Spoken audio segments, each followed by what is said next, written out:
मोहतरम नाज़रीन आदाब, जी टुडे न्यूज़ में आप सभी का खैर मकदम है। मदन के लायंस क्लब हॉस्पिटल के हुदूद में रुद्रुर रोड पर मिनी बस स्टैंड वाक़ है। उस बस स्टैंड पर म्युनिसिपल कॉरपोरेशन की कारकर्दगी खुलकर सामने आ रही है।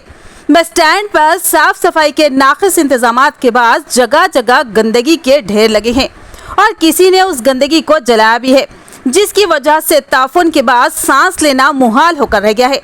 मुसाफिरों के साथ साथ वहां से गुजरने वाले अवाम को भी मुश्किलात का सामना है। मुसाफिर बस स्टैंड के बजाय रोड पर बैठकर बस का इंतजार करने पर मजबूर हो रहे हैं। मुकामी लोगों और राहगीरों का कहना है कि बोधन में साफ सफाई निज़ाम पूरी तरह खराब हो गया है। म्युनिसिपल अमला साफ सफाई करने में लापरवाही व काहिली का मुजाहरा कर रहा है, जिससे गंदगी, बदबू व ताफुन फैल रहा है। इस गंदगी की वजह से बीमारियों में मुब्तला होने का खदशा भी लगा रहता है।